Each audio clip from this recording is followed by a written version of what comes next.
Nós estamos celebrando no dia 2 de novembro o dia de todos os fiéis defuntos.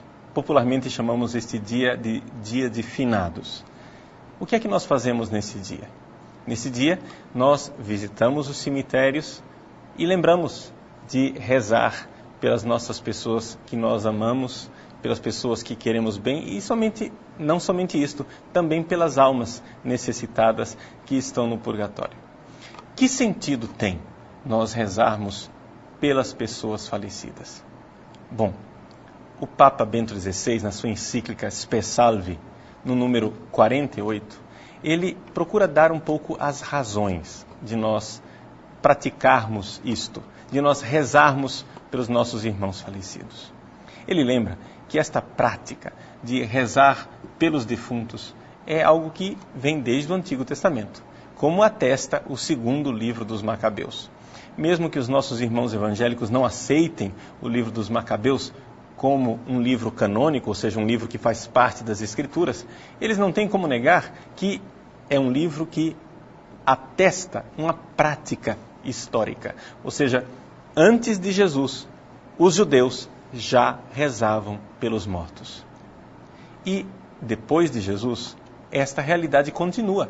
Se nós formos nas catacumbas de Roma, onde os primeiros cristãos sepultavam os seus irmãos falecidos, nós iremos encontrar que nas lápides dos túmulos cristãos haviam pequenas orações em que os cristãos pediam a Deus e pediam aos santos que intercedessem por este irmão falecido, em favor deste irmão falecido. Por isso, nós temos esta tradição, que continua através dos séculos, 2000 anos de cristianismo, nós continuamos ajudando os nossos irmãos falecidos com a oração, a Eucaristia e a esmola. São 3 práticas fundamentais que nós pensamos, cremos e sabemos que podem ajudar os nossos irmãos no purgatório. Bom, e por que isto? Porque nós sabemos que o amor não é detido pela morte. O amor é mais forte do que a morte e, portanto, o nosso amor por estes irmãos pode ir para além das portas da morte. Nós podemos rezar por eles, nós podemos interceder por eles, e isso é uma convicção fundamental do cristianismo.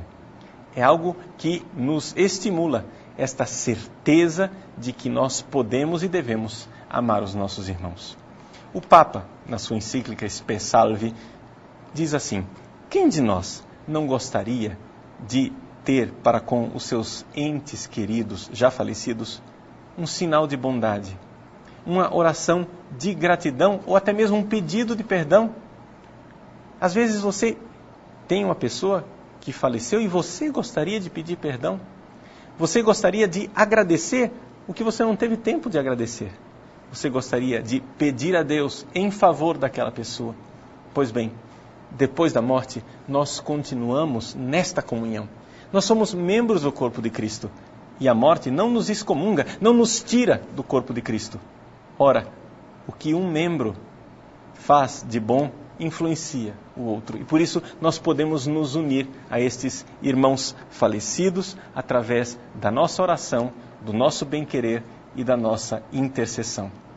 O Papa diz uma frase belíssima nessa sua encíclica. Ele diz: nunca é tarde demais para tocar o coração do outro, nem é jamais inútil.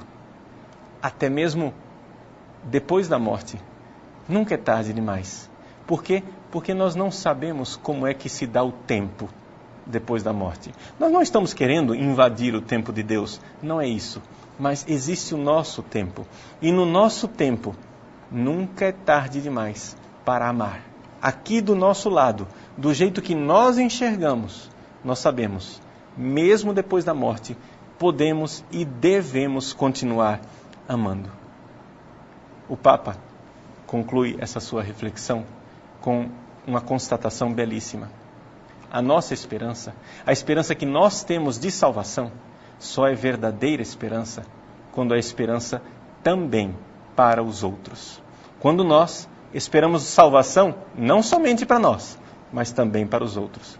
Seria muito ruim que nós desejássemos uma salvação egoística, porque uma salvação egoística não seria salvação alguma, seria inferno. Somente quando nós queremos a salvação de todos é que somos verdadeiramente cristãos. Mesmo que nós saibamos, é possível que haja pessoas no inferno, mas podemos e devemos esperar a salvação. A esperança de que, no final, o amor de Deus vencerá.